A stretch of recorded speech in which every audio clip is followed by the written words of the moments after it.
Anna, dengan mata indahnya, ragu-ragu selama lebih dari 10 detik. Anda bisa memilih jenis ramalan apapun yang menurut Anda paling akurat. Anda adalah peramalnya, bukan saya. Tentu saja, selain kartu, termasuk tarot, saya juga pernah mencoba mempelajarinya di rumah. Tapi saya selalu merasa itu lebih seperti mainan atau permainan. Klein berpikir sejenak, pergelangan tangannya bertumpu pada pinggiran meja. Ia menyatukan kedua tangannya di depan wajahnya, pandangannya tenang. Ia berkata lembut, kalau begitu kita akan menggunakan astrolab. Ia menunjuk ke pena tinta dan tumpukan kertas putih di atas meja dan berkata, tulislah nama tunanganmu, juga ciri-ciri wajahnya, alamat, dan tanggal lahir. Akan lebih baik lagi jika kau mengingat waktu kelahirannya secara spesifik. Dari pakaian, riasan, dan sikapnya, Klein tidak percaya bahwa dia buta huruf. Anna tidak menjawab. Ia mengulurkan tangan dan mengambil selembar kertas. Ia mengangkat pena dan mencelupkannya ke tinta. Ia mulai menulis, kadang berhenti sejenak untuk berpikir. 2 menit kemudian, ia mendorong kertas itu ke arah Klein. Klein menerimanya dan membaliknya. Informasi di kertas itu tertulis. Joyce Meyer, tanggal 15 September tahun 1323, pukul 14. Kota Tingen, Isborough, Jalan Stevens nomor 8. Rambut pirang pendek, hidung bengkok. Dengan melihatnya sekilas, Klein langsung menghitung angka spiritual orang tersebut. 1 plus 5 sama dengan 6. Dalam kajian numerologi spiritual di bidang mistisisme, penjumlahan angka dari tanggal lahir seseorang disebut birthday path number atau jalur angka hari kelahiran yang mempengaruhi kehidupan seseorang sebelum usia 27 tahun. Birth month path number atau jalur angka bulan kelahiran mempengaruhi kehidupan dari usia 27 sampai 54 tahun. Dan birth year path number atau jalur angka tahun kelahiran mempengaruhi kehidupan dari usia 54 tahun ke atas. Saat itu adalah bulan Juli tahun 1349, jadi Joyce belum berusia 27 tahun, maka Klein segera menghitung birthday path number-nya. Angka 6 melambangkan kehidupan yang seimbang dan harmonis, dengan hati yang suka memberi dan pernikahan atau pertunangan yang baik. Setelah itu, ia cepat menghitung year path number milik Joyce. Yang disebut year path number dihitung dengan mengganti tahun lahir dengan tahun saat ini.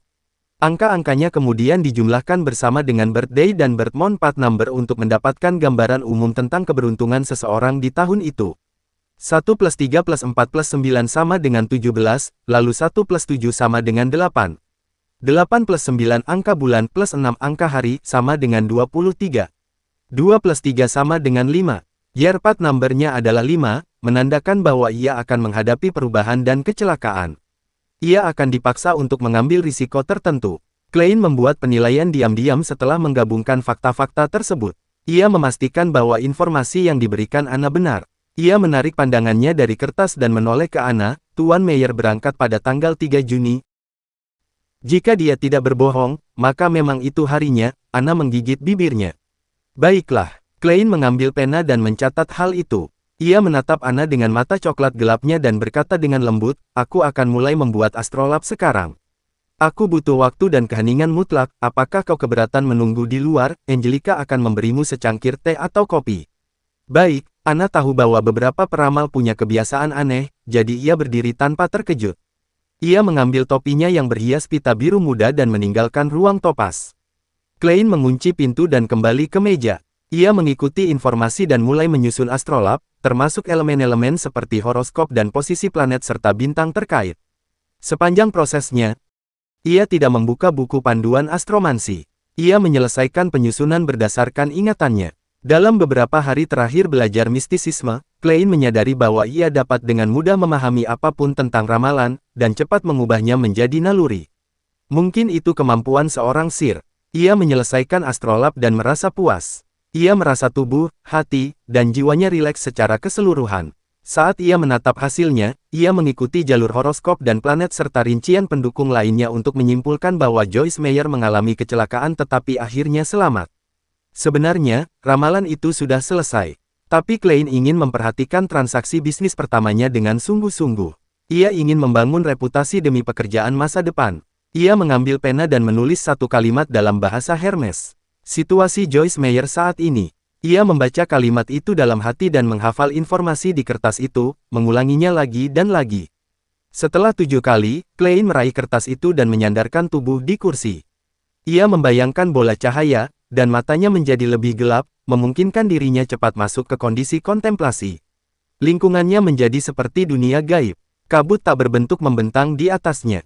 Klein mengingat isi kertas itu, lalu merilekskan diri. Ia jatuh dalam tidur dalam kesadaran.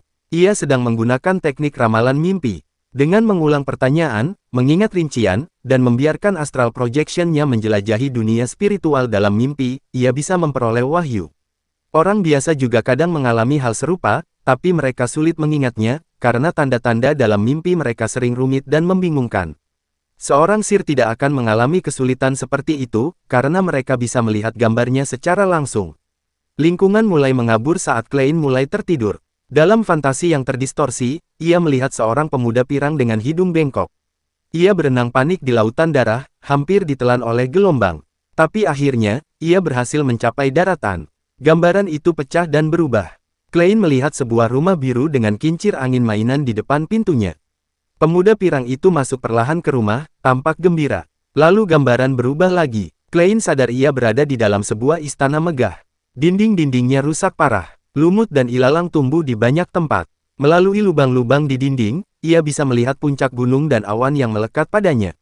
Di atas istana itu ada tahta raksasa yang diukir dari batu. Dihiasi batu permata kusam dan emas. Tahta itu tampak seperti bukan dibuat untuk manusia. Tahta besar itu kosong dan usang, seolah telah dilupakan oleh zaman. Klein melihat sekeliling dengan bingung. Ia tidak mengerti kenapa ia bermimpi melihat tempat seperti itu. Pikirannya yang semula buram jadi tajam saat ia berjalan keluar dari istana untuk mencoba mengetahui di mana ia berada.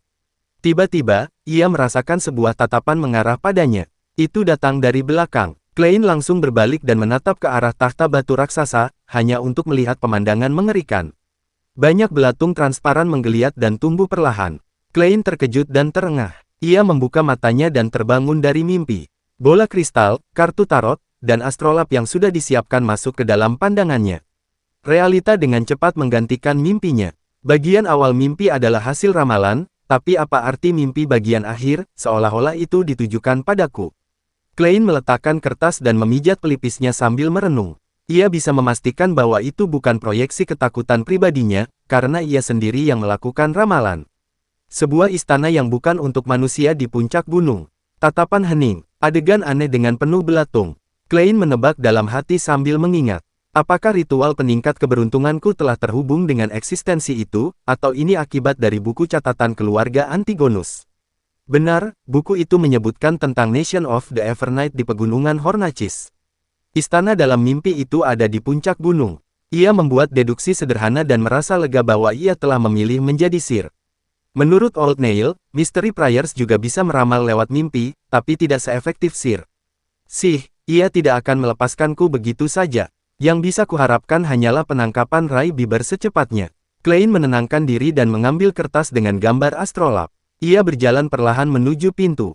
Ia membuka pintu dan menuju ruang tamu. Ia melihat Anna sedang menatap keluar jendela, sama sekali tidak menyentuh cangkir tehnya. Ah, Tuan Moretti, apakah ada hasilnya? Anna melihat Klein dari sudut matanya dan segera berdiri. Klein tidak langsung menjawab. Sebaliknya, ia bertanya sesuai dengan wahyu dari mimpinya. Apakah di rumahmu, atau rumah Tuan Meyer, ada kincir angin mainan? Mata Anna membelalak, terdiam karena terkejut. Setelah beberapa saat, ia bergumam. Itu hadiah darinya, letaknya di depan pintu rumahku. Bagaimana kau bisa tahu itu? Apa ini bisa diramal? Klein tersenyum dan berbicara dengan nada lembut. Selamat, Nona Anna. Tuan Joyce Meyer saat ini ada di rumahmu. Jika kau segera pulang, kau masih bisa bertemu dengannya. Ia baru saja mengalami bencana dan perjalanan yang sangat menyakitkan. Yang ia butuhkan sekarang bukanlah pertanyaan, melainkan penghiburan dan pelukan hangat. Benarkah? Anna bertanya dengan tak percaya. Peramal yang ia kenal, tidak pernah berbicara dengan kepastian seperti itu. Kau akan tahu kalau kau pulang sekarang juga, jawab Klein dengan nada lembut dan senyum. Oh, God of Steam yang mulia, benarkah itu? Apakah Joyce-ku benar-benar telah kembali? Apakah kau yakin? Tidak, aku tak bisa mempercayainya. Anna terdiam sejenak dan tanpa sadar menggumamkan banyak kata-kata. Ia mengambil uang 1 soli dari dompetnya dan tidak menunggu kembalian dari Klein. Ia segera berlari kecil keluar dari klub ramalan, naik kereta kuda untuk pulang. Apakah ini sudah termasuk tipnya? Klein melihat uang itu dan menggeleng sambil tertawa. Sebuah kereta dua roda melaju cepat di jalanan dan memasuki Isborough. Anna memandangi jalanan yang berlalu cepat, merasakan campuran kegelisahan, harapan, dan ketakutan. Tak lama kemudian, kincir angin mainan muncul dalam pandangannya. Ia turun dari kereta, tak peduli lagi soal penampilannya. Ia berlari tersandung menuju pintu dan menekan bel. Pintu terbuka dengan suara berderit, memperlihatkan seorang pemuda pirang berpakaian jas hitam resmi. Ia tampak lelah, tetapi matanya bersinar bahagia. Ia memiliki hidung yang bengkok. Aku pikir aku akan melewatkanmu hari ini, kata Joyce sambil tersenyum.